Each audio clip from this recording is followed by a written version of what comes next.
In this deep and contemplative journey, we will explore the dark side of each zodiac sign, ranking them from the least evil to the most evil. We'll blend astrological lore with scientific tidbits and historical examples to understand how each sign might manifest darkness. Let's begin at the gentlest end of the spectrum and descend into the shadows of the zodiac, one sign at a time.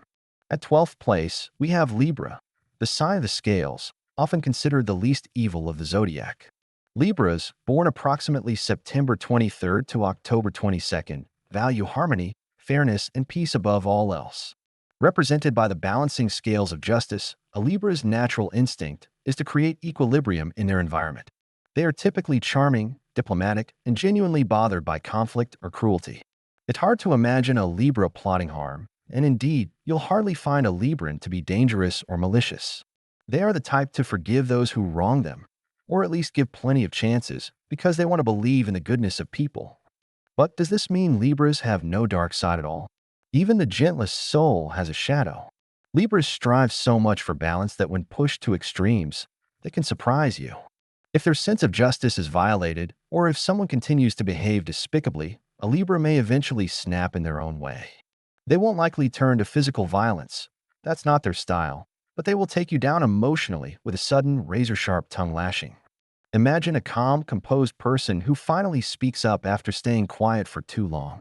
When Libras reach a breaking point, the words that leave their mouth can cut deep. They might deliver a cold, brutally honest critique or a lecture that leaves the offender shaken. It's said that a Libra's unexpected, harsh words can scare a person for life. In their quest for balance, if someone upsets the scales, Libra can become a judge, delivering a verdict with startling severity. Philosophically, Libras are interesting when considering evil. They typically abhor evil acts and injustice.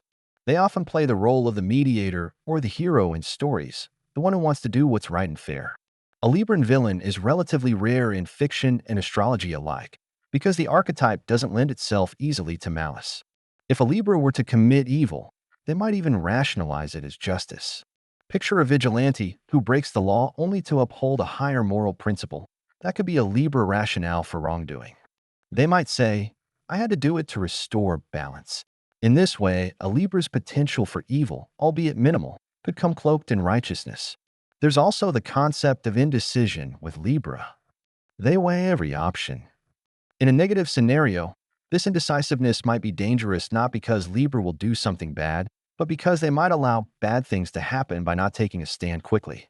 Consider a situation requiring moral courage. A Libra might hesitate, hoping for a peaceful resolution, while a more aggressive evil unfolds. In literature, a tragic Libra figure could be someone who wanted peace so much that they failed to stop a great evil in time. While this is an act of malice, it's a reminder that inaction can sometimes enable harm. A Libra's lesson is that justice delayed can be justice denied. From a scientific or statistical viewpoint, nothing about Libra screams evil either. In a recent study analyzing 485 serial killers and their zodiac signs, Libra was not uniquely prone to violence. It was in the middle range, tied with Aquarius in representation. Libras accounted for 44 of those serial killers, which is relatively high, but there was no clear indication that their Libran qualities drove their crimes. In fact, astrologers would likely argue those individuals were acting against Libra's nature. The study did note that water signs like Scorpio or Cancer dominated the ranks of killers, whereas Libra, an air sign, is generally more detached from raw emotional outbursts. Libras who turn to the dark side may have had other influences in their birth charts or life circumstances that overpowered their peaceful disposition. Even so, it's sobering to recall that anyone can have a dark side. For example, one of the most infamous serial killers in history, Andrei Chikatilo, the Rostov Ripper, was a Libra by birth. He committed horrendous crimes in the Soviet Union, which is a stark contradiction to Libra's peacemaker image. How could a Libra do such evil? It reminds us that astrology deals in archetypes and tendencies, not destiny. A Libra who loses their moral compass can indeed become as cruel as any other sign, but this is an exception, not the rule. In Chikatilo's case, his horrific behavior likely had more to do with psychological disorders and a brutal environment than with his star sign. On the whole, Libra sits at the bottom of our evil ranking because their inherent traits oppose cruelty. They seek cooperation, beauty, and balance. A Libra is more likely to stop a fight than start one. They want everyone to get along, sometimes to a fault. If you have a Libra friend, you probably know them as the one who diffuses arguments or tries to cheer others up. Their empathy and desire for fairness act as safeguards against malicious behavior. While a Libra can certainly get angry or deliver a harsh rebuke when provoked, they are not ones to plot destruction. In many ways, Libra reminds us that true evil often arises from imbalance, a lack of harmony, an excess of hate or greed. Libra's mission is the opposite, to bring things to equilibrium. Thus, in our exploration of evil potential, Libra is the least evil sign. Their dark moments are usually temporary lapses of diplomacy rather than enduring malice. When a Libra does wrong, guilt often follows.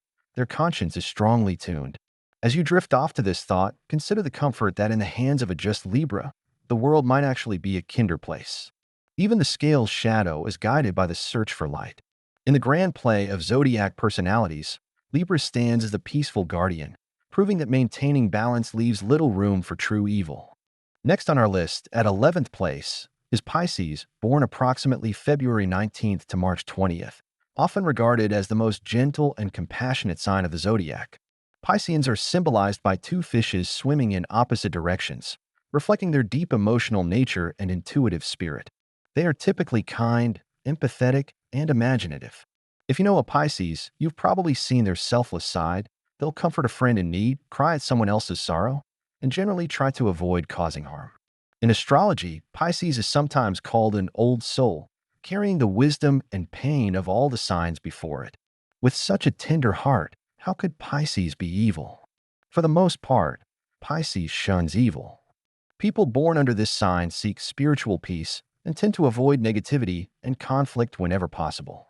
They would rather forgive or escape than confront someone aggressively.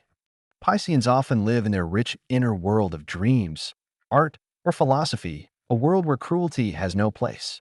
Many artists, poets, and healers are Pisces, channeling their sensitivity into creativity or care for others. When faced with injustice or meanness, a Pisces might respond with tears or retreat, absorbing the hurt rather than lashing out. Yet, like the depths of the ocean they represent, Pisces can harbor dark undercurrents. Their kindness can be taken advantage of, and if pushed beyond their limit, this gentle sign can surprise you. While they won't typically hatch an elaborate revenge plan, a wounded Pisces can become bitter or erratic in their behavior. They might suddenly cut someone out of their life, or conversely, lash out in an uncharacteristically harsh way if their feelings are deeply hurt. Think of a normally calm sea that, under a brewing storm, rises into huge, crashing waves. Similarly, a Pisces under extreme emotional distress might lose control of their outer emotions. One way a Pisces might manifest a shadow side is through self-destructive or escapist behavior. When overwhelmed by the world's evils, Pisceans sometimes turn to unhealthy coping mechanisms, substance abuse, living in denial, or immersing themselves in fantasy to avoid reality. This isn't evil directed at others, but can indirectly hurt loved ones who watch the Pisces drift away.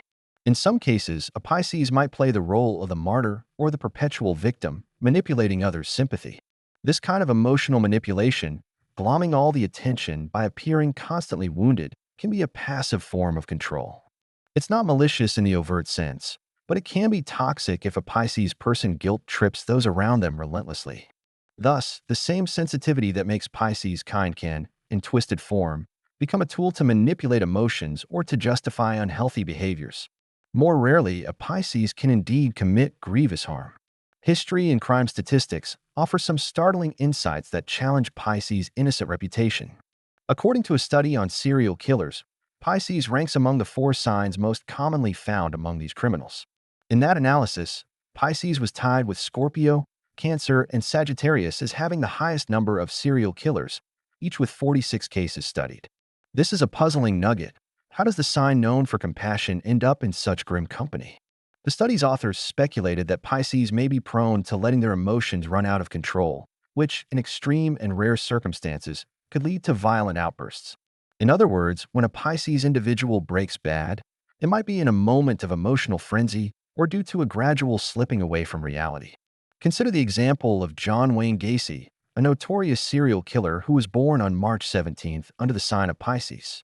Gacy appeared to friends and neighbors as a jovial, helpful man. He even performed as a clown at local parties. Yet beneath that caring facade, he harbored monstrous urges and was convicted of killing 33 young men and boys. It's chilling to note how someone so outwardly community-minded could commit such evil. One might interpret this through an astrological lens. Perhaps Gacy's Piscean ability to blend in and mirror others' emotions made it easier for him to lure victims, while a total emotional breakdown or warped fantasy life drove his crimes. Of course, astrology alone can't explain such horrors. Psychological and environmental factors are paramount, but it shows that any sign, even Pisces, can produce dangerous individuals. Another facet of Pisces' potential dark side is illusion and deceit. Ruled by Neptune, planet of illusions, Pisces sometimes struggle with distinguishing truth from fantasy.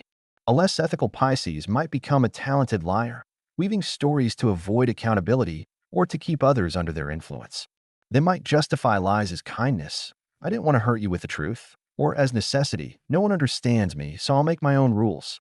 In extreme cases, this detachment from reality and moral guidelines can enable harmful behavior without the Pisces fully confronting the evil of their actions. They sort of live in a self-made narrative. This could describe someone like a cult leader who believes his own delusions. Interestingly, quite a few cult figures have strong Pisces/Neptunian traits. However, these cases are exceptions that prove the rule. The average Pisces is far from evil. If anything, they are too gentle for this harsh world. A Pisces villain in fiction is usually the tragic kind, the one who became bad after suffering deeply or being misled. They might start with good intentions and then lose themselves. Likewise, real-life Pisceans who do wrong often have a history of trauma or addiction that muddles their moral compass. Ultimately, Pisces is placed near the bottom of our evil ranking because their core nature resists cruelty. Empathy is their armor against evil. It's hard for Pisces to hurt someone without hurting themselves, as they tend to feel the other person's pain. Many Pisceans go out of their way to help others heal.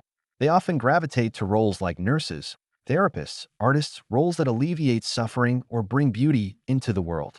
Their kindness can be almost naive, which unscrupulous people could exploit. But it also means a Pisces would usually recoil from causing pain. In concluding Pisces chapter, one might reflect on the duality of their symbol, two fish swimming in opposite directions. This can represent the choice between swimming upward toward light or downward into darkness.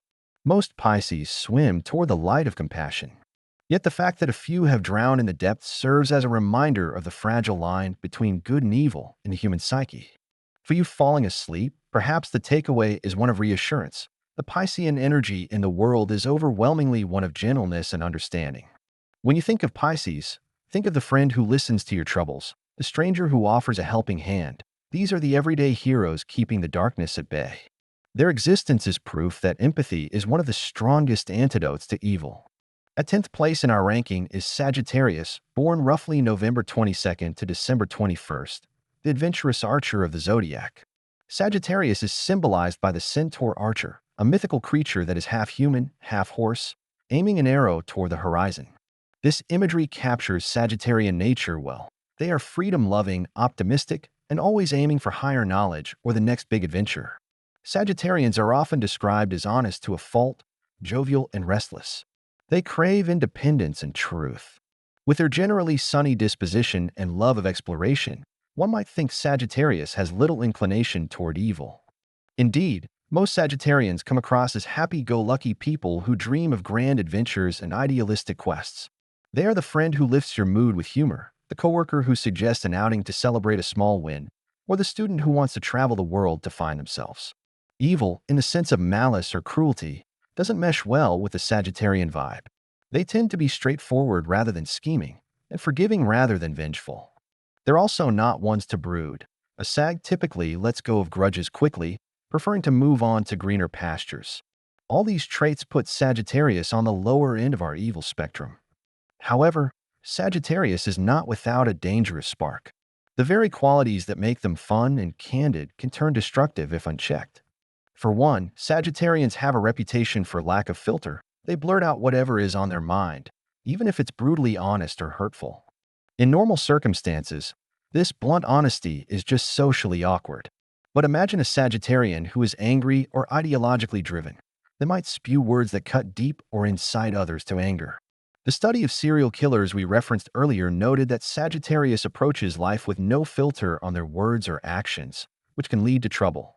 In a worst-case scenario, a Sagittarian's unfiltered actions could escalate conflicts or provoke violence, perhaps without them fully realizing the consequences in the heat of the moment. Sagittarius is also known for being dominating in their opinions and beliefs. This sign often feels it has found the truth, whether it's a philosophical idea, political ideology, or personal moral code. They can be zealots when they believe they are right. Most of the time, this conviction just makes them persuasive debaters or inspiring teachers. But if a Sagittarian's beliefs turn extreme, their natural confidence and charisma can become dangerous. They might justify harmful means to achieve what they see as a noble end because they're so sure of their righteous purpose. History shows that fanaticism and idealism unchecked can lead to great evil, and a distorted Sagittarius archetype can fall into that trap. Consider the example of Joseph Stalin, the Soviet dictator. Born on December 18th, Stalin was a Sagittarius who indeed had a grand vision to transform society. He was driven by an ideological fervor, communism in his case, and tolerated no dissent, a form of Sagittarian conviction twisted into tyranny. Under his rule, millions died from purges and forced famines. It's chilling to attribute such atrocities to a zodiac sign, and of course many factors made Stalin who he was. But it illustrates how a Sagittarian trait, the fervent pursuit of an ideal or truth, can become evil when combined with power and the absence of mercy. Stalin took the concept of no filter beyond words to actions. Nothing was off limits if it threatened his grand vision. On a smaller scale, a Sagittarius might become a kind of renegade when they go dark. They could be the rule breaker who endangers others out of recklessness. Sagittarius' love of risk and excitement can lead them down illegal or immoral paths if they lack a moral compass. For example, a Sagittarius might become involved in dangerous thrill-seeking crimes, or they might be the person who walks out on responsibilities, family, relationships, in pursuit of personal freedom, leaving emotional wreckage behind. While this isn't the mustache-twirling villain type of evil, it is a form of self-centered negligence that can deeply hurt others. A Sagittarian who prioritizes their adventure above all else could abandon people who depend on them, or break hearts without a second thought, claiming, "I just needed to be free." There's a subtle cruelty in that kind of abandon. Furthermore, Sagittarians' optimism and confidence can sometimes shade into arrogance or dismissiveness. They might genuinely not notice when they are trampling on someone's feelings or rights because they're so focused on the big picture as they see it.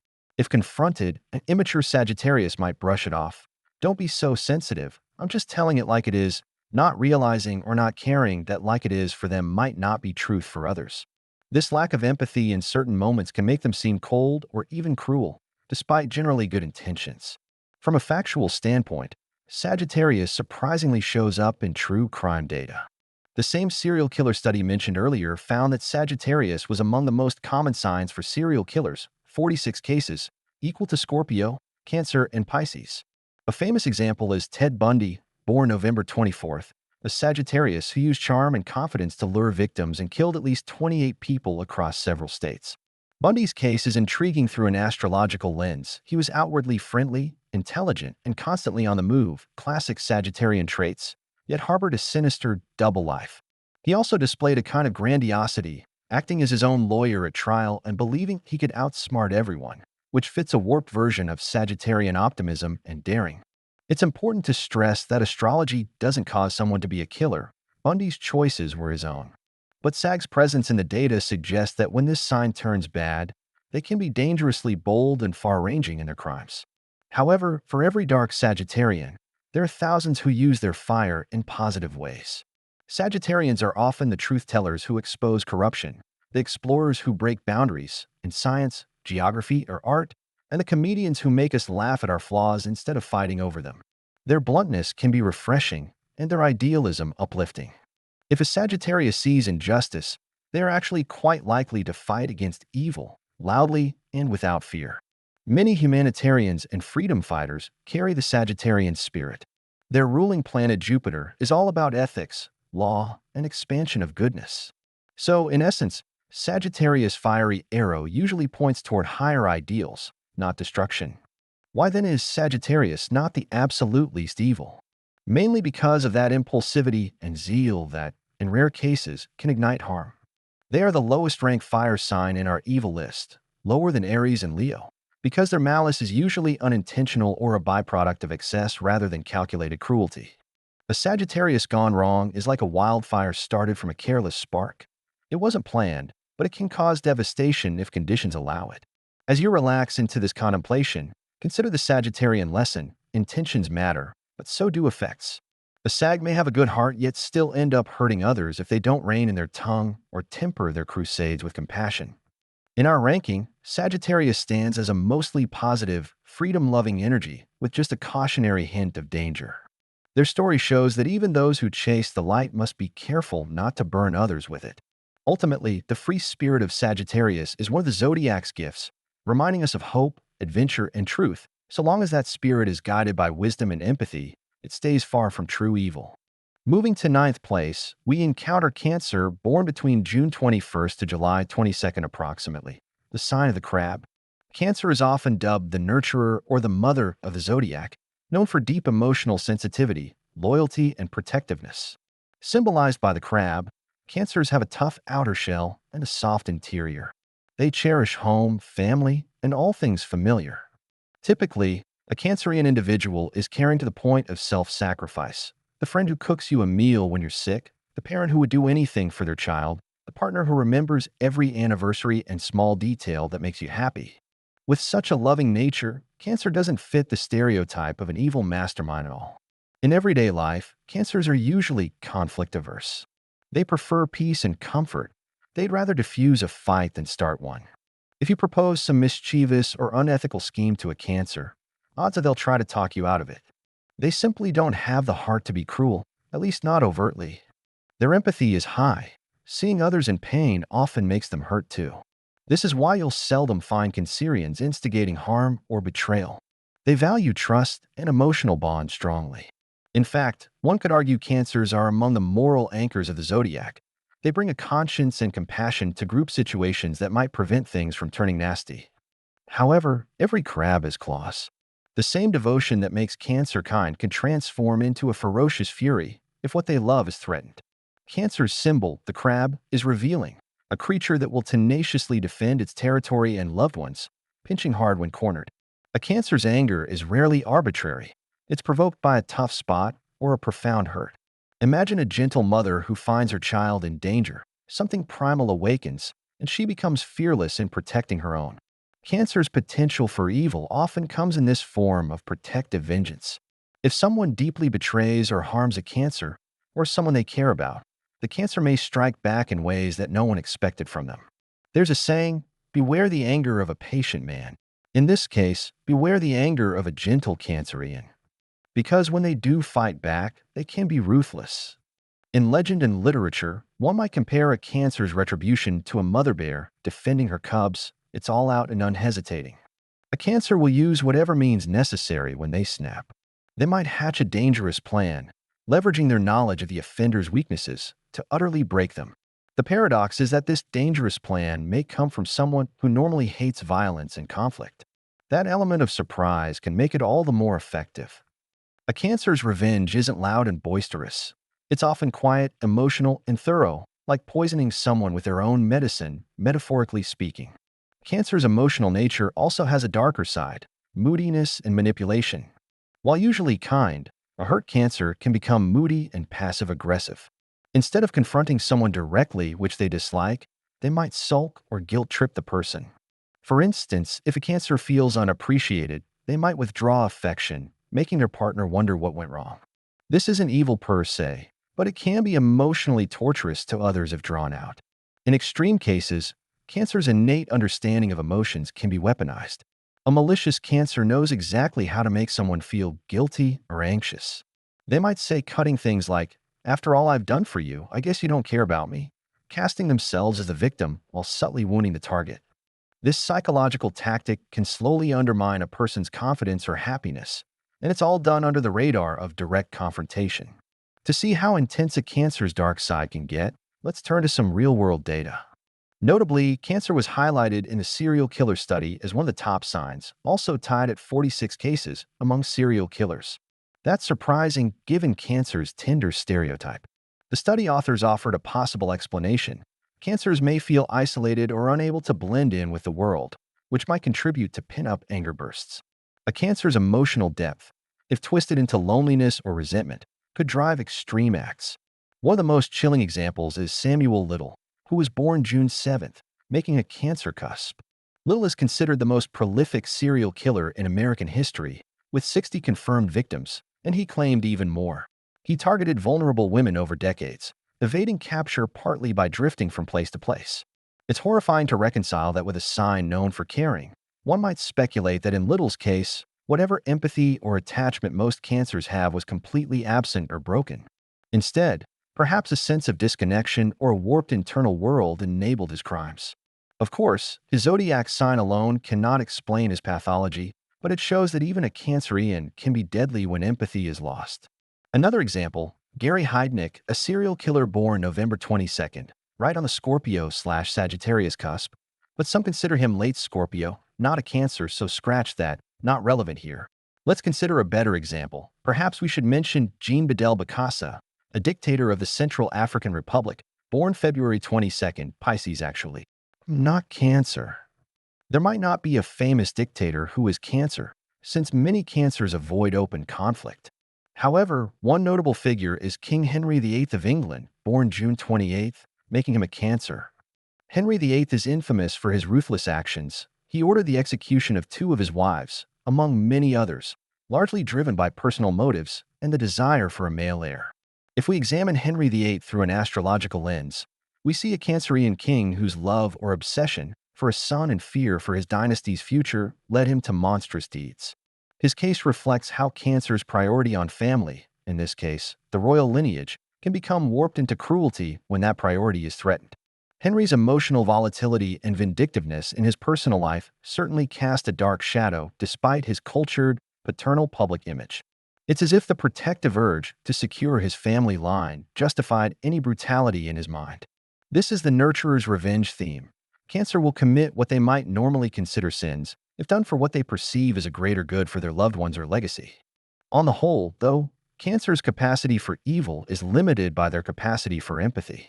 Most Cancers cannot inflict pain without feeling it themselves. Their conscience is strong, and guilt can overwhelm them if they know they've truly hurt someone innocent. The times when a Cancer goes evil often involve a scenario where they believe their actions are justified or forced. For example, a Cancer might rationalize a terrible action by thinking, "They gave me no choice. It was to protect my family, or this person hurt me so deeply they deserve this." It's notable that in fiction, a Cancer-like villain is often one the audience can sympathize with to an extent. We see their pain or their protective motive, even if we don't condone their actions.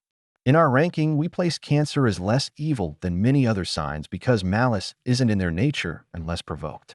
The saying that fits Cancer well is, "Don't mistake kindness for weakness."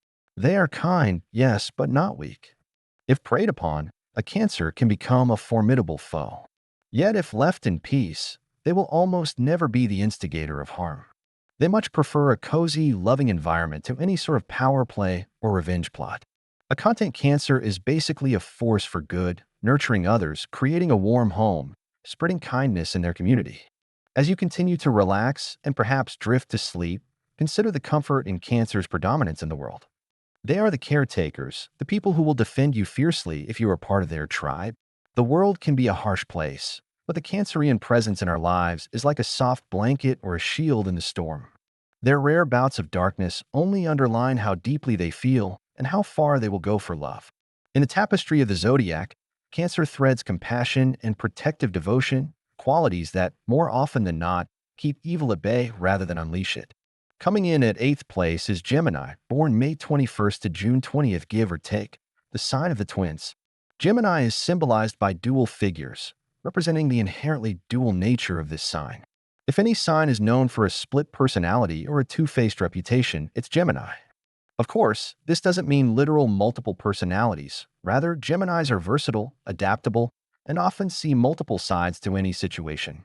They are quick-witted, sociable, and curious. In one moment, a Gemini can be charming and gracious, in the next, aloof or restless. This mercurial nature is what sometimes earns them the label of two-faced, unfairly or not. So, how does this translate to potential for evil? Most Geminis are not evil at all. They're playful communicators who love exchanging ideas and keeping things light.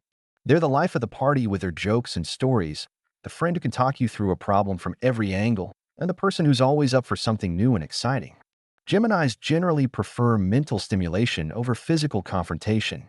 If there's conflict, they'd rather debate or use humor to defuse it than throw punches. They are also typically not vindictive. In fact, their attention span for grudges is limited. A Gemini might be furious with you one day, and then a week later act as if nothing happened because their mind has moved on to other interests. This short memory for slights means they rarely harbor the kind of long-term resentments that fuel calculated malice. However, Gemini's famous duality can lend itself to deception if the Gemini chooses. The two faces of Gemini can be seen as an ability to present different sides of themselves to different people. At its best, this makes them great communicators who can connect with anyone. At its worst, it means a Gemini can lie or manipulate with ease, almost as if it's a game. They might say one thing to you and a completely different thing to someone else, tailoring their story to what each person wants to hear. This is why some people don't fully trust Geminis. They can be excellent liars when they want to be. If a Gemini were to embrace an evil path, it likely would involve trickery, mind games, and betrayal rather than brute force. Consider the archetype of the trickster, a clever character in folklore who outsmarts others, sometimes leading them into traps or fooling them for sport. Gemini embodies this trickster energy more than any other sign. In a mild form, it's just playful mischief or clever pranks. But in a darker form, the trickster becomes a con artist, a thief, or a double agent. The evil potential here lies in dishonesty and lack of loyalty. A dark Gemini might betray friends for personal gain or just out of curiosity to see what happens. They might rationalize it as, "I was just exploring possibilities," or "It's nothing personal, I was bored." This detachment can be unsettling to those around them. One real-life data point. Interestingly, Gemini was found to be the least common sign among serial killers in the study we've discussed, tied with Taurus at the bottom.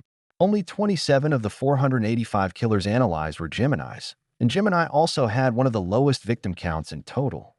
On the surface, that suggests Geminis aren't prone to the kind of sustained, violent evil of serial murder. Perhaps their short attention span or their ability to find verbal outlets for frustration prevents such extreme outcomes. Or maybe if a Gemini were inclined to crime, they might choose swindling and fraud, which don't show up in a serial killer dataset, over physically harming people. That said, one of the most infamous serial killers, Jeffrey Dahmer, was a Gemini, born May 21st, right on the Taurus-Gemini cusp. Dahmer murdered 17 people, yet those who met him described him as soft-spoken, even charming in a quiet way. He led a disturbing double life, polite and unassuming on the surface, monstrous in secret. This is a literal manifestation of Gemini's duality taken to a horrifying extreme. It's as if one face of the twin was a normal neighbor who chatted about mundane things, while the other face committed unspeakable acts in the shadows. Dahmer's case defies simple explanation, but it underscores the idea that a Gemini can compartmentalize different parts of their life perhaps more easily than some signs. He also exemplified how a Gemini's adaptability can go dark. He adjusted to social expectations outwardly, masking his inner depravity for years.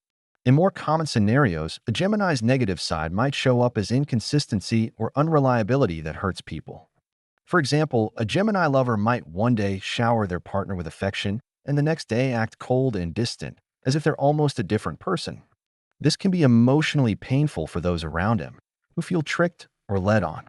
A Gemini friend might spill your secrets not out of malice, but because they were caught up in an interesting conversation and the secret was a juicy piece of info to share. Such betrayals, though not necessarily premeditated, can still cause serious damage, broken trust, humiliation, or worse.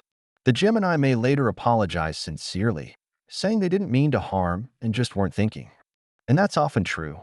The harm came from thoughtlessness or curiosity rather than an evil desire, but the harm is real nonetheless. Geminis also have a restless intellect that, if twisted, could lead to scheming. They might concoct elaborate plans just for the thrill of outsmarting others. An example from fiction is characters like Loki, the Norse god, often portrayed in modern media, who is always scheming and shape-shifting, very Gemini-like. In a more everyday context, you might find a Gemini who enjoys playing people against each other, stirring up drama and then sitting back to observe, as if life were one big social experiment. While some do this for fun, a truly malign Gemini could do it to gain power or control, making others dance like puppets on strings of rumors and lies. Despite these potential negatives, Gemini isn't ranked higher on the evil scale because their malice typically lacks depth and persistence. Many Geminis are pranksters rather than predators, flirts rather than cheaters, dabblers in the dark rather than committed villains. They often get bored with negativity and move on. If they do hurt someone, intentionally or not, they might actually feel bad about it once their quicksilver mind switches to a more empathetic perspective. Geminis can understand emotions intellectually, even if they sometimes seem detached. And because they crave variety, few Geminis have the patience to stick with a long-term nefarious agenda. By the time world domination or a decade-long revenge scheme could be executed, they've probably changed their mind or found a new interest. In summary, Gemini's capacity for evil lies in deceit and duality, but it's mitigated by their lighthearted nature and short attention span for grudges or violence. They rank 8th, relatively low, because when we think of truly evil figures, we imagine cold, single-minded cruelty, like a Scorpio's vengeance or a Capricorn's ruthless ambition, which we'll get to, not the flickering, capricious mischief of a Gemini. A Gemini might hurt you, but more likely in a sudden gust of thoughtlessness or a web of half-truths, rather than a deeply calculated assault on your well-being. As you relax, and this narrative continues, imagine Gemini's dual faces smiling and frowning. They remind us that human nature is rarely all one thing. Everyone has a bit of a twin inside, contradictory motives, changeable moods. In Geminis, this inner contradiction is just more visible. Their presence in the world brings dynamism and cleverness. They keep life interesting.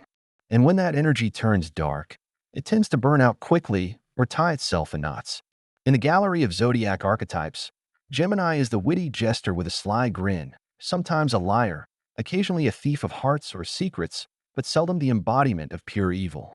At 7th place, we reach Aquarius, born approximately between January 20th to February 18th, the enigmatic water-bearer of the Zodiac. Aquarius is often described as unique, independent, and idealistic. They march to the beat of their own drum and are often ahead of their time in their thinking. Symbolized by the figure pouring water, representing knowledge for humanity, Aquarians are associated with innovation, intellect, and humanitarian values. They are the visionaries, the rebels, and sometimes the loners. With their cool, analytical outlook, Aquarius can seem detached emotionally. They live more in the realm of ideas than feelings. How does this translate into a capacity for evil? On one hand, Aquarians typically have strong principles. Many are driven by a sense of fairness and a desire to improve society. They might champion causes like social justice, scientific progress, or freedom of expression. It's common to find Aquarians involved in charity work, activism, or any endeavor that challenges the status quo for the better. Their unconventional thinking can introduce brilliant solutions to problems. They also tend to value logic and reason highly. Unlike signs that might lash out from emotion, like an angry Aries or a hurt Cancer, Aquarius will usually think before they act. This rational approach generally keeps them from doing anything too rash or cruel on impulse. However, Aquarius can have a dark side that stems from their very strengths. Their detachment, if taken to an extreme, can become coldness or cruelty. An Aquarius might pursue an idea or ideal without regard for the human element. In their mind, the concept can overshadow individual people's feelings.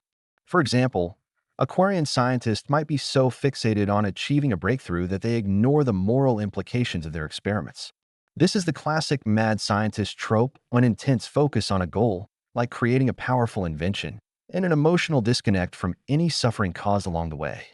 Aquarians are not typically mad scientists, but the archetype fits their potential flaw, putting intellect above empathy. Aquarius is also known for being stubborn in their beliefs.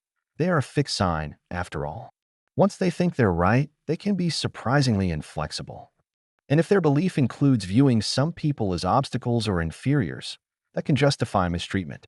Historically, one could point to certain revolutionaries or political figures with Aquarian traits who decided that the end justifies the means. If they had to eliminate those who stood in the way of their utopian vision, so be it. There's a fine line here. Many Aquarians fight for humane ideals, but a few might enforce their ideals in inhumane ways, convinced that they know what's best for everyone. A chilling real-world correlation, Aquarius appeared among the higher ranks in that serial killer study, with 44 killers out of 485, just slightly fewer than the top signs. And the water-bearer sign was tied with Libra in that respect. One of the more notorious serial killers, Gary Ridgway, the Green River Killer, was born February 18th, making him an Aquarius. He murdered at least 49 women, targeting vulnerable individuals over a long period. Ridgway's demeanor was described as quiet, unremarkable. He blended into society while carrying out calculated, repetitive crimes. His motives were base, but the methodical, calm way he went about his killings and his ability to compartmentalize his normal life and his murderous one could be seen as an extreme negative expression of Aquarian detachment and planning. Aquarius is sometimes called the sign of the outsider or the alien. They often feel different from those around them, as if they're observing humanity from the outside. This perspective can be a gift, seeing things objectively, coming up with new paradigms, but also a curse. It can make an Aquarius feel disconnected or even above others. A dark Aquarius might view people as variables in an equation rather than as individuals with feelings. This is dangerous territory. It's easier to commit harm when you dehumanize others. An Aquarian villain in fiction might be the mastermind who sees society as a grand experiment. If some have to suffer for the greater design, they consider it an acceptable loss. Think of an antagonist who orchestrates chaos just to see how people react, or someone who believes they're elevating humanity by culling the weak, a twisted version of helping the species. These are Aquarian-flavored evils, rooted in intellect without empathy. Another trait of Aquarius is unpredictability. They like to defy expectations and can be erratic in behavior, sometimes just to amuse themselves or assert their independence. In a mild sense, this makes them exciting friends who might surprise you with a random road trip or a sudden career change. In a malicious sense, an unpredictable Aquarius can be dangerous because you won't see their move coming. They could be plotting something quietly while everyone assumes they're just eccentric but harmless. Then, out of the blue, they act. For example, a disgruntled Aquarian employee who felt unappreciated might suddenly sabotage the company's systems on their last day, catching everyone off guard.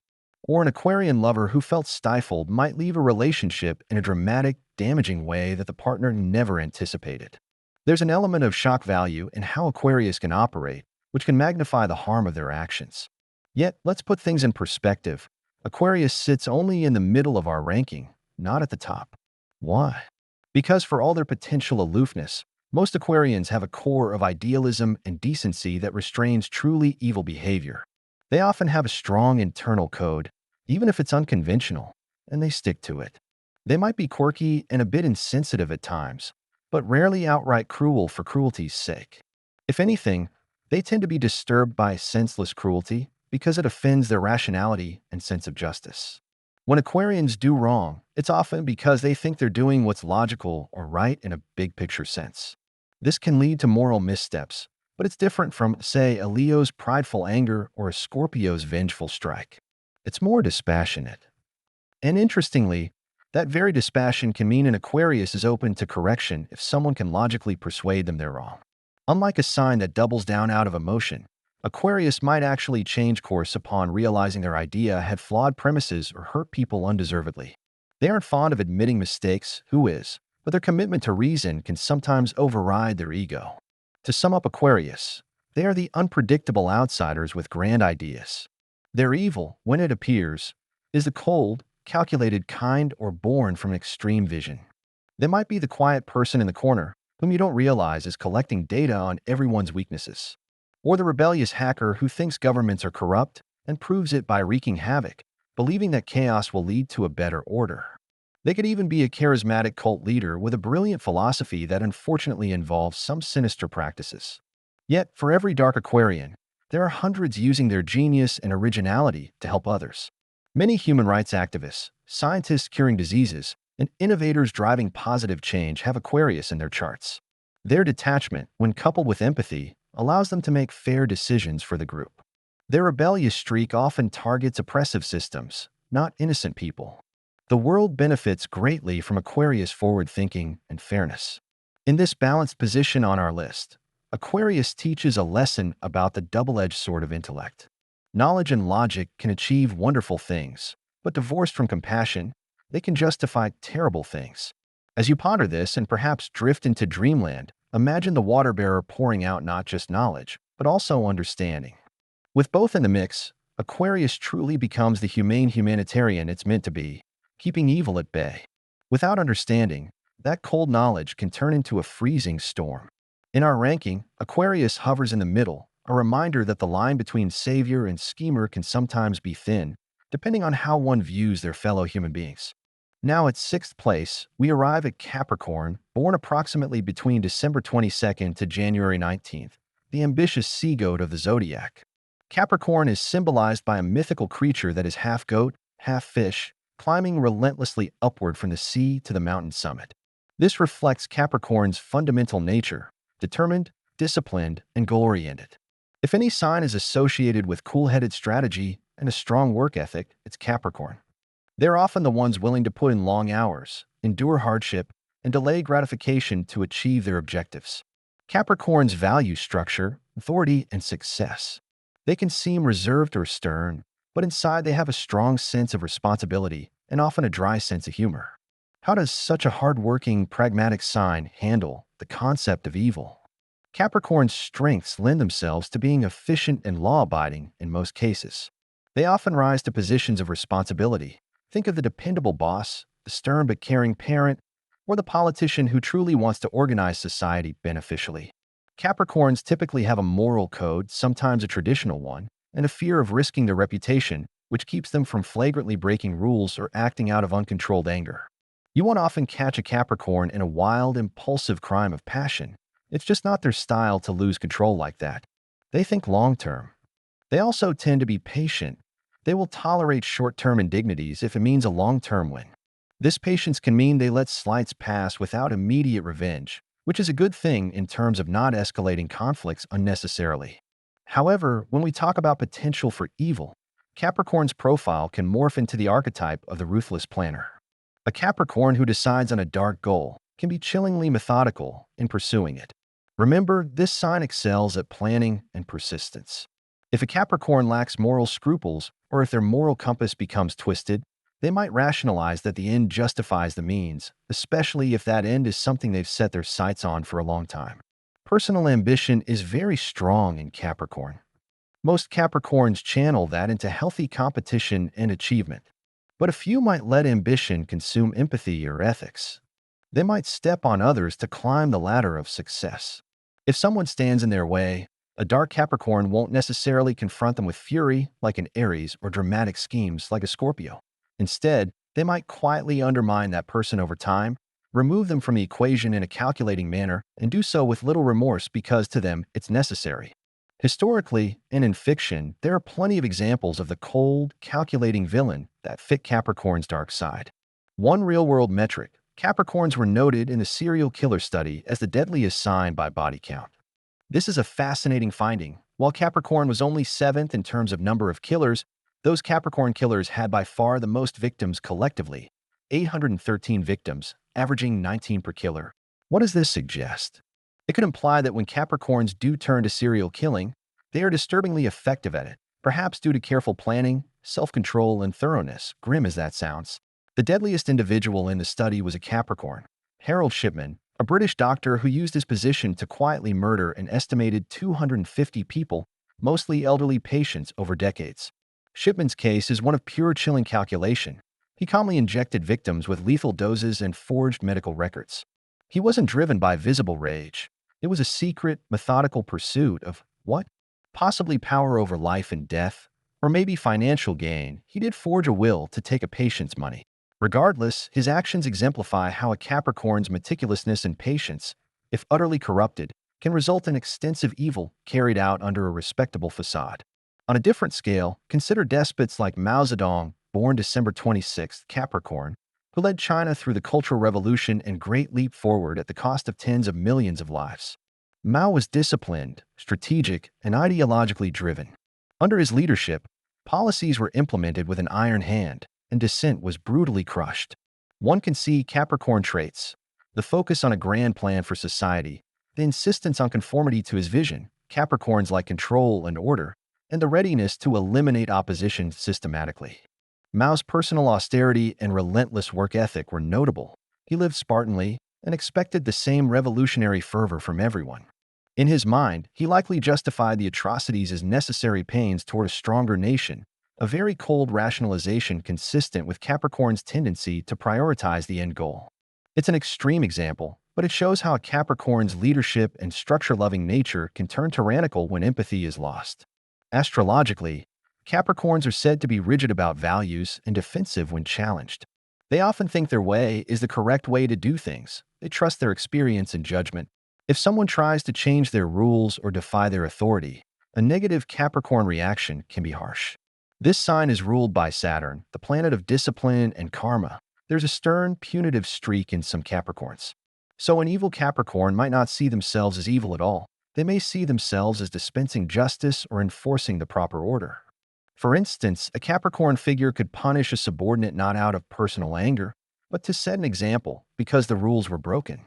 In their dark mindset, compassion equals weakness, and maintaining order or respect is paramount. Think of a dystopian enforcer character who says, "It's for the good of the company/country/order," while doing something cruel. That's a Capricorn-style villainy, impersonal, rule-bound, and often bureaucratic in its execution. Yet, why are Capricorns placed only at 6th and not even higher? One reason is self-control.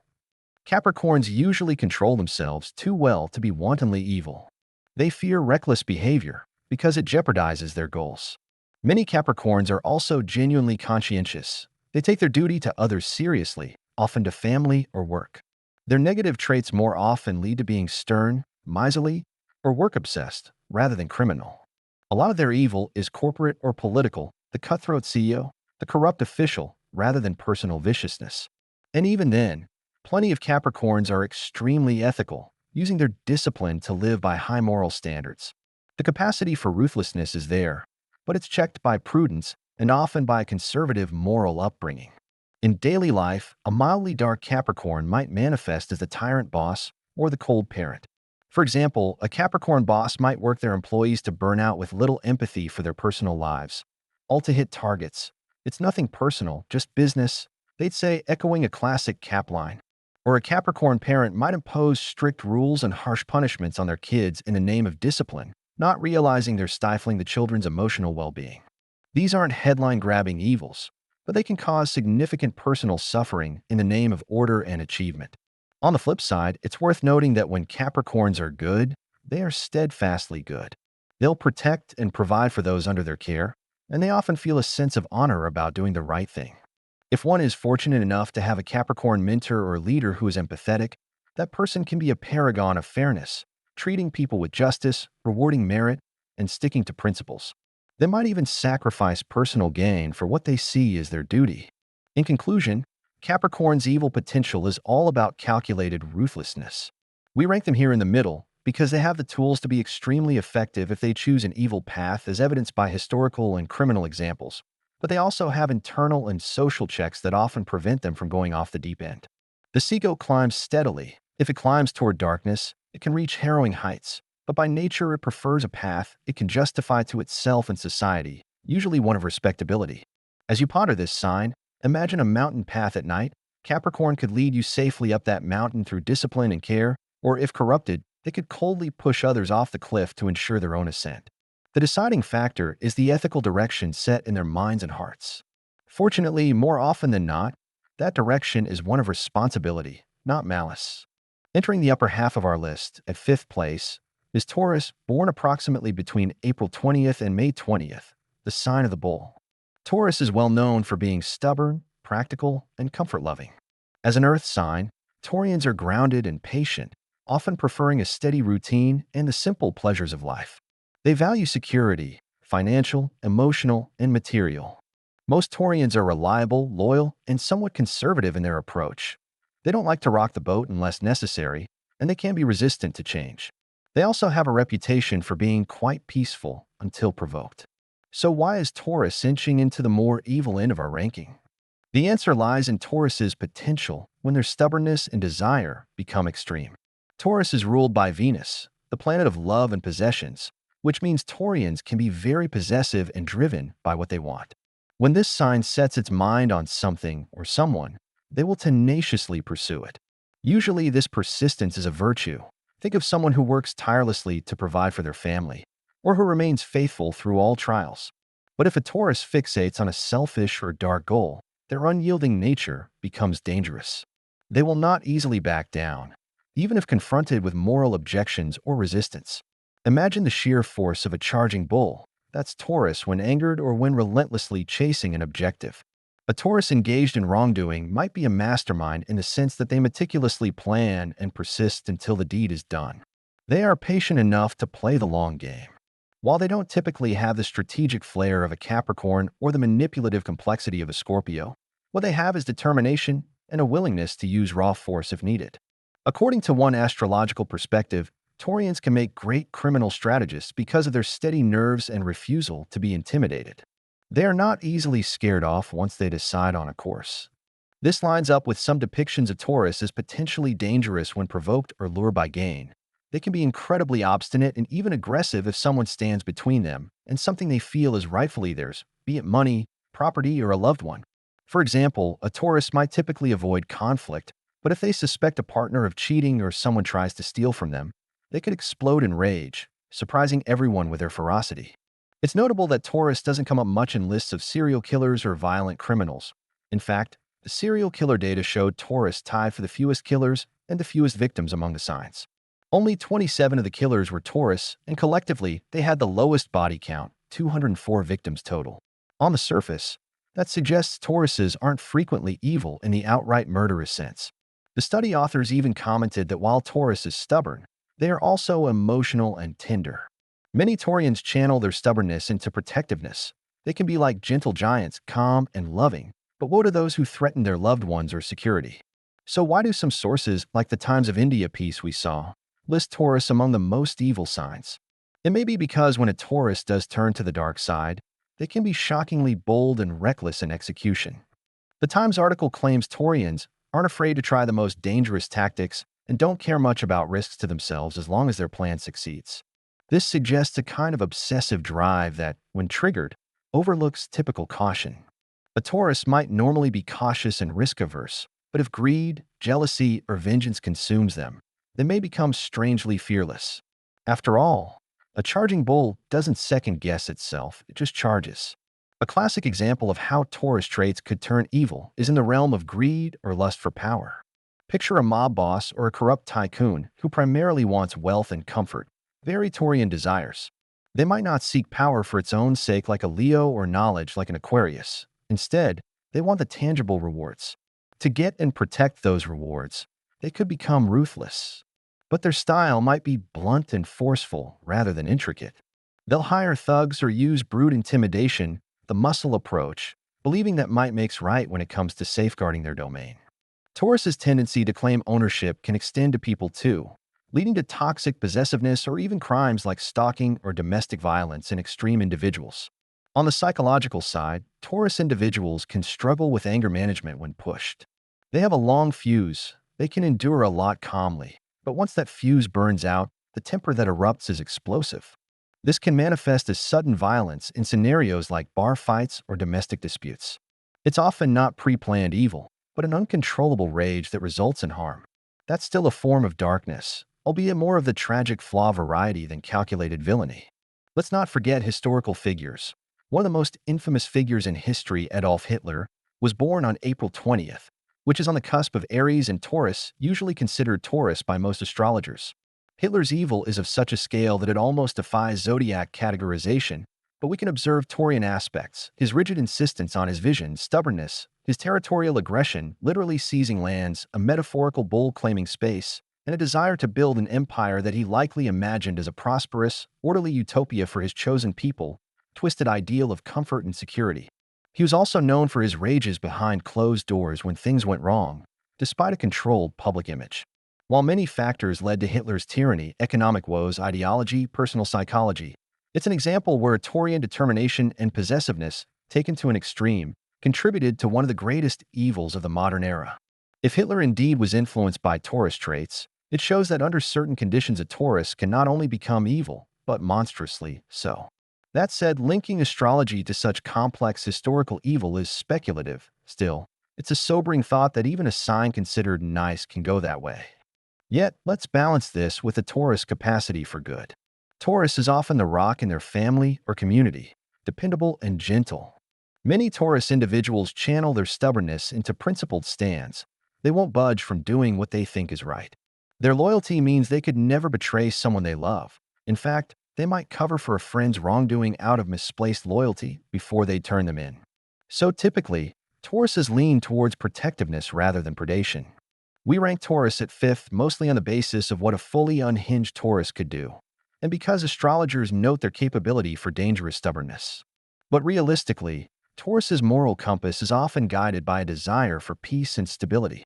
They don't like chaos, it disrupts their comfort, so inciting evil conflicts isn't usually appealing. When Taurus is bad, it's often in a very personal context. They harm those who directly threaten them or what's theirs, not random innocents or elaborate plots for domination.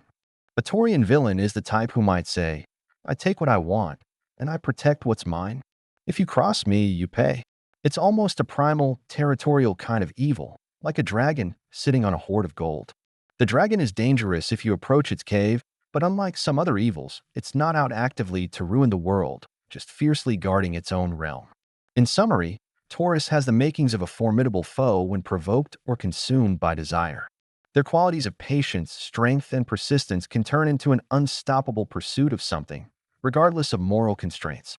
That can qualify as a mastermind, especially a criminal one, someone who quietly plans a big bank heist for years, for the money and luxury of Venusian goals, and then executes it flawlessly, unwilling to let anything stop them.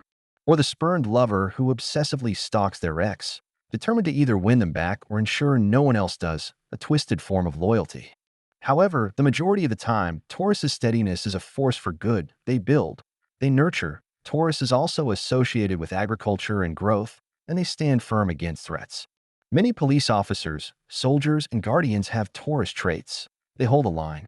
It's when a Taurus's inner bull is misdirected that things get dangerous. As you reflect on Taurus, consider the still strength they possess. Like a mountain or an oak tree, they don't move easily. In evil's context, that means they won't easily be turned from a dark course. But in a positive sense, it means they offer stability and protection in a chaotic world. The unyielding will of Taurus can create great works and lasting love, or if shadowed by greed and anger, can make them a masterful tyrant in their own domain. Thus, they sit here at fifth, a caution that even the gentler signs have horns that can gore if pushed far enough. Breaking into the top four, we have Aries, born approximately March 21st to April 19th, the fiery ram and the first sign of the Zodiac. Aries is known for passion, courage, and a quick temper. As a fire sign and the Zodiac starter, Aries energy is all about action, competition, and pioneering. Aries people are often bold leaders, unafraid to take risks or charge headfirst into challenges. They value individuality and assertiveness, often speaking or acting without overthinking. With Mars, the planet of war, as their ruler, Aries embodies the archetype of the warrior. Naturally, this suggests a higher propensity for aggression, which can tip into evil when uncontrolled. In its positive form, Aries' bravery and straightforwardness make them heroes. The firefighter rushing into a burning building, the person who stands up to a bully, the entrepreneur daring to create something new. They can be very protective of those they care about and honest, sometimes brutally so, in their dealings. An evolved Aries has a strong sense of justice and will fight for the underdog, propelled by righteous anger at seeing others suffer. However, Aries' dark side is violence and impulsivity. The same fire that lights their courage can burn out of control into rage and destructiveness. Aries has a famously short fuse. They don't hold grudges long, not like Scorpio or Capricorn might, but in the heat of the moment, an Aries can explode in a fury that is immediate and fierce. This can lead to physical fights, reckless decisions, and destructive acts that they and others may regret when the dust settles. Aries is the sign most likely to throw a punch in a fit of anger or to storm out dramatically, slamming doors. In terms of evil, this impulsiveness can cause an Aries to cross lines without fully realizing it until later. One could call Aries the conqueror when describing its potential for evil. Aries likes to win, to be first, to dominate in a situation. In a morally upright Aries, this just means healthy competition or leadership. But in an unethical Aries, this can become tyranny or brutality. History is filled with warlords and conquerors who might exemplify Aries' energy taken to extremes. For instance, people often associate Aries with the god of war, and indeed many military figures have prominent Aries influence. The Aries way of evil isn't usually hidden or subtle. It's overt and forceful. An Aries villain would rather meet you on the battlefield than scheme behind your back. They might even have a twisted sense of honor about it, thinking might makes right, or that the bold deserve to rule. Consider the infamous temper of Aries. One scenario: an Aries is insulted or challenged publicly. Their pride and fiery blood won't allow them to walk away. In a flash, they might commit an act of violence, or a stabbing, a shooting, physical beating, not because it was premeditated, but because they snapped in that moment. Later, they may truly regret it or be shocked at their own actions. But the damage is done in those few seconds of white-hot anger. This is how Aries can cross into criminal territory more often: crimes of passion or spontaneous aggression. The patience and calculation seen in other signs evil, like Capricorn's planning or Scorpio's plotting, aren't present here. Aries' evil is more chaotic and raw.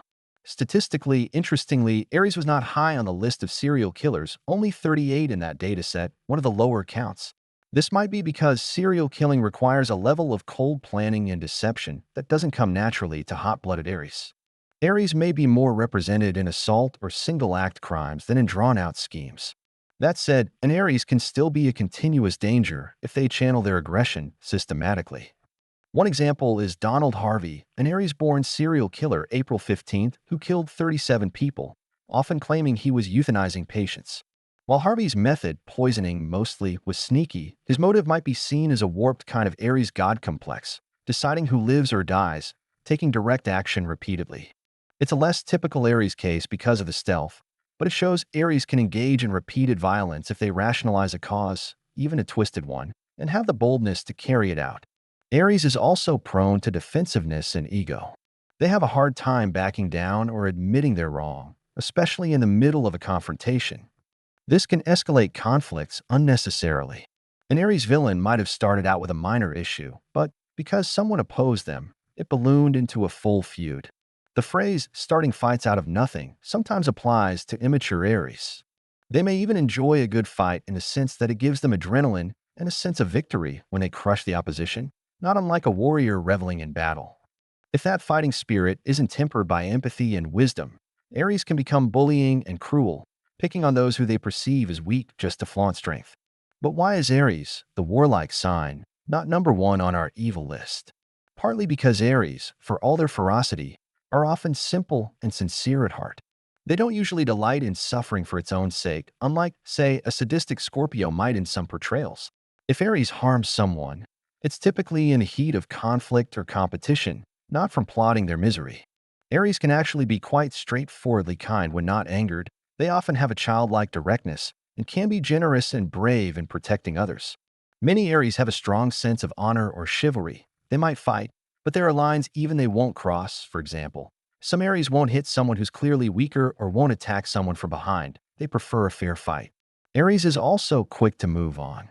Their evil acts may be followed by genuine, if somewhat sheepish, attempts to make amends once they cool off, unless pride stops them from apologizing, which can happen. They don't brood over their malevolence or refine it like some others might. It's like a fire that flares up and then dies down.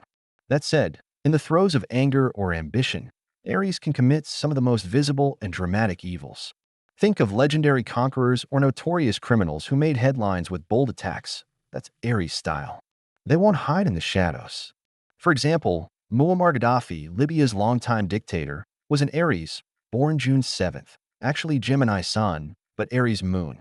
Gaddafi's rule was marked by bold defiance of the West, eccentric behavior, and brutal crushing of dissent. He was front and center, with an outsized ego and flamboyant presence. His downfall, too, was dramatic and violent. We see here an ego-driven will to power and a direct approach to holding it, through fear and force, that aligns with Aries traits taken to an authoritarian extreme. Another aspect: Aries values bravery and strength, so they might despise what they consider weakness. An evil Aries might target the vulnerable simply because they see them as easy or as losers who don't deserve respect. Schoolyard bullies are often Aries-like personalities, picking fights to assert dominance. In an adult, that could translate to workplace harassment or other forms of intimidation. Despite these dark possibilities, it should be noted that Aries often feels remorse after uncontrolled outbursts, once they reflect, if they do reflect. Their challenge is learning to control that fire and use it constructively, to be the hero, not the tyrant. In our rank, Aries as the aggressive conqueror is high because of the raw destructive potential of unrestrained aggression and egotism. Aries can bring war, literally and metaphorically. But they're not at the very top because their evil tends to lack the cold calculation that can make malice truly enduring. Aries might win battles, but they could lose the war if they don't plan. And many Aries villains have been their own worst enemy, undone by their temper or arrogance. If you're listening to this and thinking of Aries people, you might chuckle because they might just be feisty and blunt, not evil overlords. And indeed, the average Aries is more likely to hurt your feelings with a harsh comment than to hurt you physically. But under extreme circumstances or without moral guidance, Aries' natural intensity can lead them down a violent path more readily than most signs. So as we acknowledge Aries' high ranking here, we also recognize that this same sign gives us some of the most valiant and protective individuals. They fight, and in a just cause, we want them to fight for us. The line between the hero and the aggressor, for Aries, is thin and often defined by what they are fighting for. A just Aries fights oppression, an evil Aries is the oppressor. The energy is similar. The motivation and restraint are what differ. Thus, Aries stands as a warning of how power and anger can be forces for good or ill, depending on how they're controlled. In the wrong hands, or rather, in the wrong mindset, the ram becomes a battering force of cruelty, making Aries one of the more dangerous signs when provoked or unchecked. At third place, entering the top tier of potential evil, is Virgo, born approximately August 23rd to September 22nd, the sign of the maiden. This might surprise some, as Virgo is usually associated with modesty, helpfulness, and diligence. Represented by a young woman often holding a sheaf of wheat, Virgo symbolizes purity, harvest, and service. Virgos are known for their keen eye for detail, analytical minds, and practicality. They tend to be humble, sometimes shy, and highly organized or methodical. So how does such a seemingly benign sign rank as the third most evil? The key lies in Virgo's shadow traits: criticism, control, and a tendency toward manipulation, all cloaked under a veil of innocence or helpfulness. Virgo, at their worst, can be two-faced and superficially sweet while hiding judgment or cunning underneath. Because they strive for perfection, some Virgos feel it's their duty to fix or subtly control situations and even people. If a Virgo's sense of order or self-interest veers into the immoral, they have the tools to be quite devious about it. One hallmark of a dark Virgo is psychological manipulation. Virgos are typically intelligent and observant. They notice others' weaknesses and patterns. In a positive Virgo, this means they know how to comfort you when you're down or give you exactly the advice you need. In a negative Virgo, this means they know just how to undermine someone quietly or plant seeds of doubt in their mind. Virgo's weapon of choice is often words, not the blunt outbursts of Aries, but finely tuned remarks that can cut or influence. They might gossip in a seemingly concerned tone. "I do worry about so-and-so, they seem unstable, poor thing," thereby poisoning others' perception while appearing caring. This subtlety is what makes Virgo's potential evil hard to detect. They can smile to your face while plotting behind your back. Virgos also have a reputation for being judgmental and critical. They set high standards and can be harsh when those standards, in themselves or others, aren't met. Most Virgos internalize this as anxiety or perfectionism. However, some externalize it by trying to enforce their standards on everyone around them. An evil Virgo might become a puppet master, justifying their manipulations with a belief that they know what's best. For example, a Virgo parent might orchestrate aspects of their adult child's life, meddling in relationships, careers, under the guise of helping, but really it's about control and self-satisfaction. Or a Virgo boss might micromanage and subtly sabotage any subordinate who doesn't do things exactly their way, perhaps rationalizing it as maintaining quality, even as it ruins careers. Virgo's analytical nature, when devoid of compassion, can produce a cold strategist. They may lack the overt ambition of Capricorn or the explosive desire of Aries, but they can become experts at scheming on a smaller interpersonal scale. Imagine an office scenario. A Virgo employee wants a promotion, but colleagues stand in their way. A dark Virgo might slowly feed the boss misinformation about that colleague's performance, or find every tiny mistake they make and highlight it, eroding the colleague's reputation over time. It's done quietly, systematically, and with attention to detail, hallmarks of Virgo cunning. Before anyone realizes, the colleague is undermined and the Virgo slides into the promotion, all while maintaining an innocent, demeanor. Several sources and opinions, like that Your Tango article we reviewed, even rank Virgo as the #1 worst sign in terms of behavior. The reasoning is that Virgos can mess with people's minds and be the first to criticize or hurt someone once given the chance. Virgo's cut can run deep because it's often intimate. They know you well enough to pinpoint exactly what will upset you, and they might do it underhandedly. A vengeful Virgo likely won't confront you with a dramatic scene. Instead, they might slowly dismantle your social support or confidence from the shadows. Interestingly, the serial killer data showed Virgo had 40 cases, which is mid-range, but notably Virgo killers had the fewest average victims, just 7 each. That could imply that when Virgos do kill, they might do it in specific, perhaps targeted instances rather than large sprees. It aligns with the idea that Virgo's dark side is precise and not prone to excess. A Virgo might, for instance, carefully plan to eliminate one particular person they see as a problem, and then stop there, especially if they rationalize it with some twisted sense of making things right. They're not usually driven by bloodlust or chaos. Even their evil tends to be calculated and contained. A historical example, Marion Cotton, often cited as Britain's first female serial killer, was a Virgo born October 31st, which is actually Scorpio by modern dates, but some sources list her as a Virgo under an old calendar. Let's scratch that confusion. Another example, Gerald Stano, a serial killer with 22 victims, was a Virgo. He was known to be unassuming in demeanor, Virgo modesty in a twisted form, and mainly targeted women in what he saw as easy scenarios, showing a predatory opportunism that was patient and repeated but not flamboyant. Virgo's association with health and meticulousness could also manifest weirdly in an evil context. For example, a Virgo might prefer poison as a weapon. It's clean, subtle, and can be administered carefully, and indeed many historical poisoners and some healthcare serial killers had Virgo influences, perhaps because of their methodical nature and sometimes involvement in caregiving roles. Poison allows a Virgo villain to operate under a helpful guise, feeding or treating someone, while actually causing harm, a very literal expression of two-faced evil. However, like all these signs, most Virgos are far from evil. In fact, many struggle more with being too self-critical than with hurting others. Their negative tendencies usually manifest as nagging or worrying, not Machiavellian plots. Virgos often help others enormously. They are the friend who will assist you in organizing your life, or the coworker who ensures everything goes smoothly. Their altruism can be very genuine, and they often are modest about it, not seeking glory. So why rank Virgos so high? Because when a Virgo's desire for perfection and control goes wrong, it can be extremely insidious. A phrase often used is that Virgos can be mean because they see every flaw and might exploit that knowledge. They can present a clean image, the Virgin Maiden archetype, while engaging in dirty tricks. That duplicity, the gap between appearance and reality, is where evil can fester. It's reminiscent of classic literature villains who smile and speak softly while orchestrating chaos. Think of Iago in Shakespeare's Othello, cunning, detail-oriented, softly spoken but devastatingly manipulative, arguably a very Virgo-like antagonist.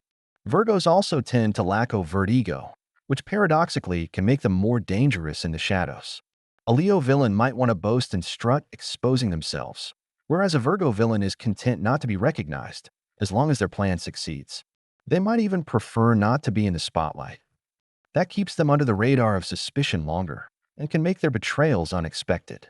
It's the element of surprise and psychological depth to Virgo's malice that earns them a high spot. A person might not realize how deeply a Virgo has been cutting them down until it's too late, because the Virgo was doing it in small, seemingly innocuous increments, a suggestion here, a critique there, a planted piece of gossip over there. By the time the victim sees the full picture, Virgo has woven a quiet web around them. One could also argue that Virgos feel they are seldom evil just for fun. Rather, they often think they are correcting something. A dark Virgo might justify their manipulation as for your own good or necessary for efficiency or justice.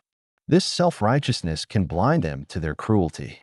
In an office scenario, a Virgo supervisor who bullies an employee might genuinely believe they are pushing the employee to improve while utterly demoralizing them. Intentions can get twisted with methods, and Virgo might say, I had to do it to fix the problem, no matter the human cost, because the end outcome, in their eyes, perfection or order, was achieved. That is reminiscent of the phrase, the road to hell is paved with good intentions, which could apply to many Virgos who cross lines while thinking they're doing something beneficial or necessary.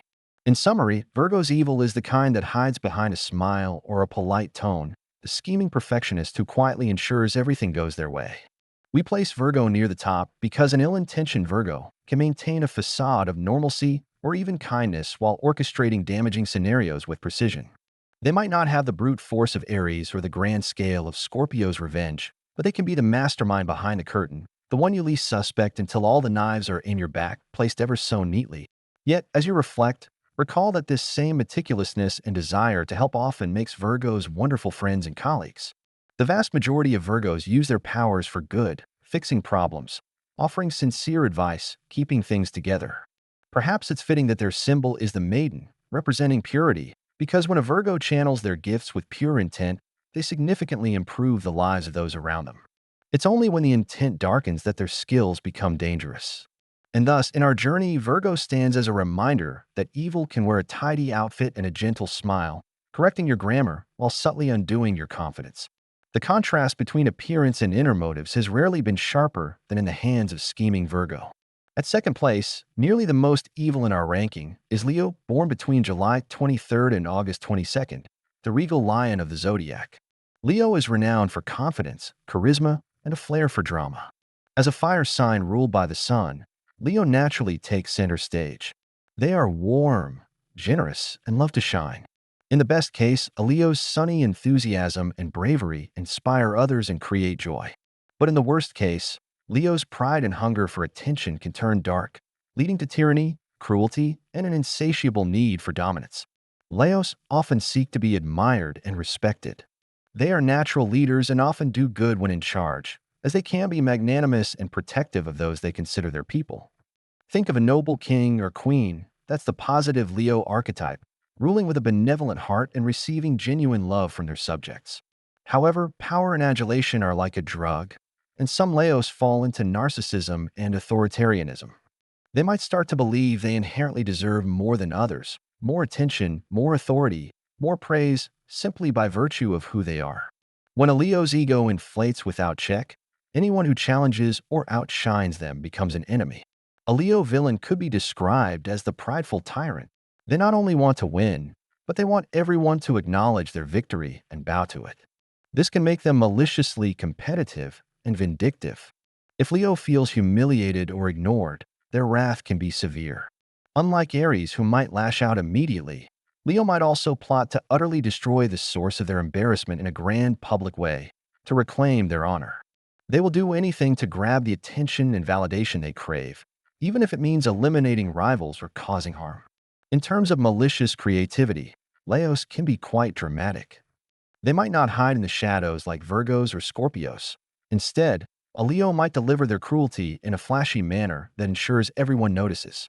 For instance, a Leo who wants revenge might choose a very public setting to ruin their target's reputation, turning the act into a spectacle. It's as if they're saying, if I'm going to strike, I'll do it in the spotlight so all can see my power.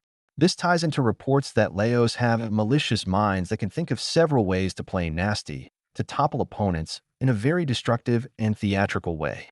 One extreme example, some of history's notorious despots have Leo placements. For instance, Napoleon Bonaparte, born August 15th, was a Leo.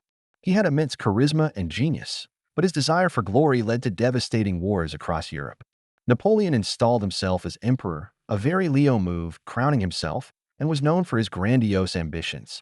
He eventually met ruin, suggesting that unchecked Leo pride can sow the seeds of its own downfall.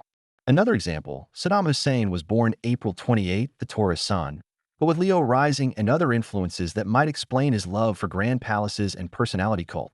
He ruled as a classic tyrant, demanding portraits of himself everywhere and brutally quashing dissent. He played the role of the feared and revered lion of his domain, a negative Leo archetype manifested in a Taurus individual, perhaps influenced by Leo aspects. Looking at crime data, Leo wasn't especially high in serial killer counts, 39 out of 485, but their style might not favor serial stealth. It might favor more overt crime. A notable albeit less prolific example, William Suff, a serial killer, born August 20th, Leo, who had 12 victims. While not as infamous as some, it's interesting that his final act involved trying to serve as a volunteer at a task force looking for the killer, inserting himself into the investigation, a touch of Leo audacity, wanting to be in the mix of the drama he created. Such brazenness is characteristic. Leos are also often noted as backstabbers to the end, in one description. That phrase suggests that they can betray without remorse if it serves their ego or ambition. Yet backstabber might not fully capture Leo's style, since many Leos prefer direct confrontation to sneaky betrayal, but they might feign friendship until an opportunity arises to seize power, then dramatically turn on their ally. Essentially, Leo might use people as long as it suits them for applause or support, and drop them the moment they feel outshone or no longer useful. The cruelty here is in treating others as mere accessories in Leo's personal drama. Pride is a key sin for Leo. Wound a Leo's pride, and you may unleash a terrifying reaction. A Leo scorned is almost Shakespearean in their potential for vengeance. Think of characters like King Lear, who was devastated by the loss of perceived loyalty and essentially cursed the world in his rage. They might go to great lengths to prove their superiority afterward. If a Leo in a position of power is insulted, they might, for instance, have that person exiled or ruined, not just removed quietly, but made an example of so that everyone knows what happens when you disrespect the king/queen. Leos also love fame and legacy. In evil terms, a Leo might commit atrocious acts to make a statement, to be remembered. Some criminals or terrorists commit crimes partly for notoriety, a twisted way to immortality through infamy. That aligns with a corrupted Leo desire for enduring recognition. If I can't be loved, I'll be feared could be a Leo mantra gone wrong, echoing Machiavelli's famous line, and Machiavelli himself, interestingly, was a Taurus, but no matter. However, with all this said, many Leos are truly generous and kind when their ego is balanced. A healthy Leo uplifts others and takes pride in caring for their circle. They can be extremely compassionate leaders. Leos often have a strong sense of justice too. They like to protect the underdog. It makes them feel like the heroic king. When morally grounded, a Leo will use their strength to battle true evil and injustice, basking in the admiration that comes from being a champion of good. The reason Leo ranks so high is because a Leo unleashed in tyranny can cause massive, spectacle-laden destruction. They often have the magnetism to rally others to their cause, even if it's dark. This means a Leo villain might have many followers or enablers. Think of a cult of personality. That amplifies their impact. They're not content with small misdeeds. They go big. The combination of personal ambition, lack of empathy when pride is at stake, and charismatic authority can indeed produce some of the worst human behaviors, as history has shown with egotistical dictators or warlords. If Scorpio, yet to come, is the sign of secret deathly stings, Leo is the roaring fire that burns down the village because it must be the brightest light. So as you reflect on Leo's placement, consider that the line between a beloved leader and a feared tyrant is razor thin when it comes to pride and power. A Leo will fiercely defend their throne. If that throne is righteousness, they're a guardian angel. If it's their own ego, they can become a devil in disguise, or not in disguise, but wearing a crown.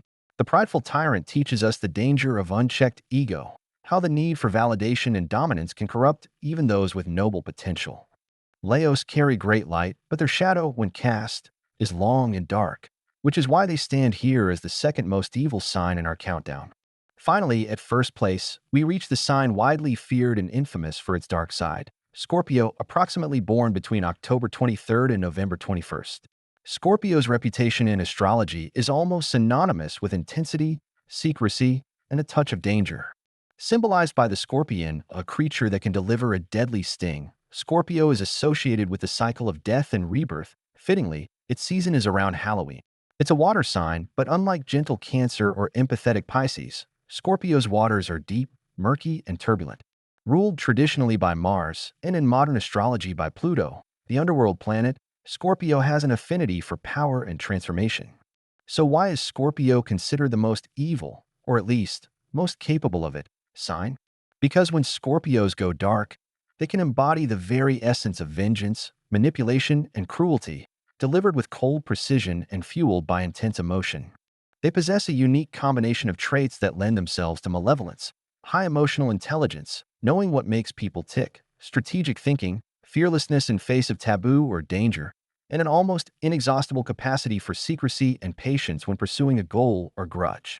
Scorpios are often extremely passionate and loyal, but if betrayed or wronged, that passion can invert into hatred just as deep. The phrase "revenge is a dish best served cold" could well be Scorpio's motto. They won't just impulsively strike back, they'll likely withdraw, plan, and strike when it's least expected and most devastating. A Scorpio revenge might come weeks, months, or even years after the initial offense, when the target has no idea it's coming. This is partly why people fear crossing a Scorpio. There's a belief that Scorpios never forget a slight, and indeed, Many have a memory for emotional events that keeps the wound fresh until it's resolved on their terms.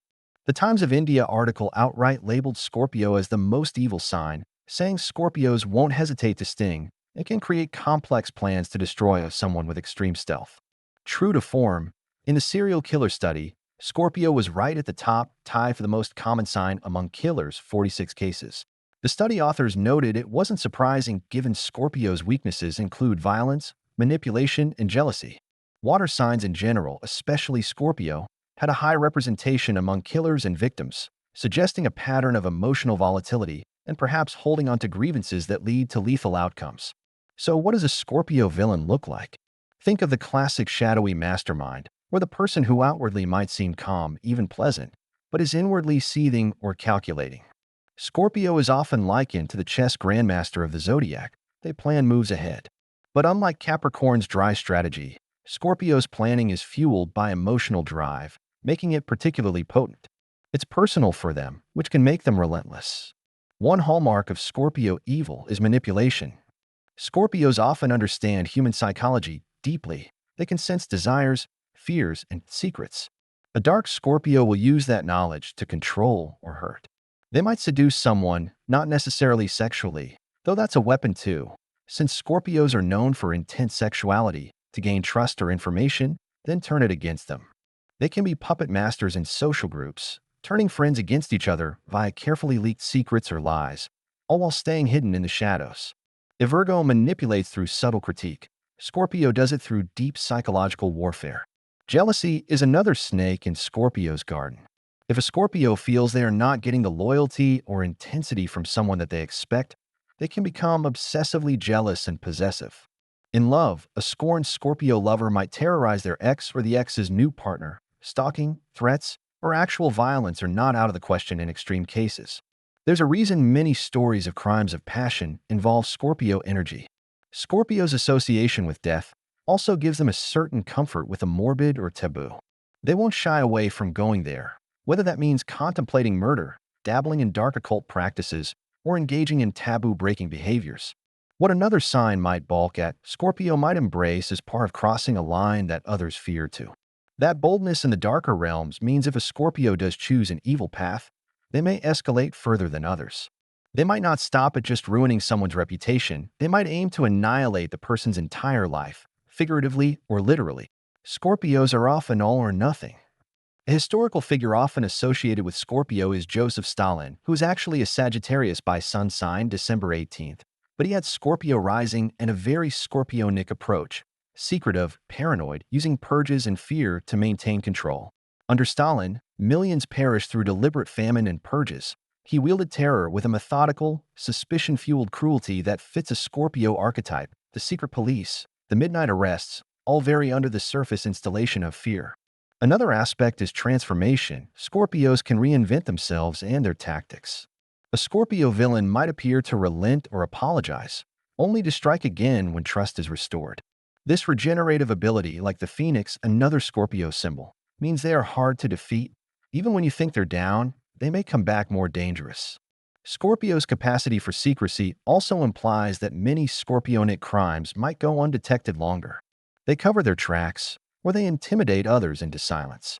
A Scorpio criminal might actually enjoy the cat and mouse of evading detection. The Zodiac killer, for instance, played games with the police and was never caught. His identity remains a mystery. He committed crimes during Scorpio season, ironically, and some suspect he might have been a Scorpio given his obsession with secrecy and control over the narrative. Even in fiction, Scorpios are often cast as the top villains, cunning, vengeful, sometimes with a sympathetic backstory that gave them trauma. Scorpio rules trauma and resurrection. We often find ourselves both fearing and oddly respecting Scorpio villains for their intelligence and commitment. Why do we rank Scorpio above all? Because they combine the strategic coldness of an earth sign, the emotional drive of a water sign, and the aggressive potential of a fire sign via Mars. They can be as patient as Capricorn, as fierce as Aries, and as perceptive as Cancer, all in one. And crucially, they are relentless once they set on a dark path. A Scorpio could spend half a lifetime plotting retribution and not tire of it. That kind of unwavering dedication to possibly destructive goals makes them exceptionally formidable. Of course, on the flip side, when Scorpios choose the light, They are some of the most profound healers, protectors, and loyal allies you can have. They will go to the ends of the earth for loved ones, and they can take on great pain or evil in the world to save others. Think of someone who works undercover to bust human trafficking rings, or a researcher finding a cure for a deadly disease. Those could well be Scorpio heroes tackling darkness head-on for a good cause. Scorpio's willingness to dive into the darkness can be incredibly positive if it's to bring truth or justice to light. But our focus here is their evil potential, and it is significant. The study of serial killers pointed out Scorpio's biggest weaknesses of violence, manipulation, jealousy, essentially a summary of everything we've discussed. Scorpios can and will use violence if it suits them. They are masters of manipulation, and jealousy can push them over the edge. In summary, Scorpio stands as the vengeful master of darkness because they can harness both intellect and emotion to sinister effect. They have the patience to plan devastation and the passion to see it through without remorse. They can sting without warning, and their sting can be lethal. This makes them, in the lore of astrology, the sign most associated with evil, or at least a capacity for it. As you absorb this, it's worth noting that fearing all Scorpios would be a mistake. Many channel this intense energy into fighting evil rather than causing it. But the archetype of Scorpio warns us of the dangers of letting bitterness, power lust, or hatred fester in the soul. It shows how someone can become consumed by the darkness they harbor, turning it outward onto others in a cycle of revenge or control. And with that, we conclude our descent from the least to the most evil zodiac sign. It's been a long, deep journey through the human psyche as seen through the stars. Each sign carries the seeds of both great good and great evil, and often it's circumstances, choices, and moral grounding that determine which side comes to bloom. Astrology, in this context, isn't saying any person is destined to be evil because of their sign. Rather, it highlights what powers and temptations each sign possesses. Evil is a choice, a path one can walk down slowly or fall into suddenly, and understanding our astrological tendencies can perhaps help us avoid the pitfalls. Scorpio, with its immense capacity for either love or hate, stands as a fitting signpost at the end, a reminder that the same depth that can make someone a saint can, if twisted, make them a monster. In the darkness of a Scorpio night, stars still shine, implying that even in the most evil sign, there is potential for redemption and light, just as in the kindest sign there was a shadow. Thank you for coming on this contemplative journey through the zodiac's darker potentials. May it give you something to ponder as you drift into sleep about the dual nature within all of us, and how understanding it can lead us to nurture the light and tame the darkness.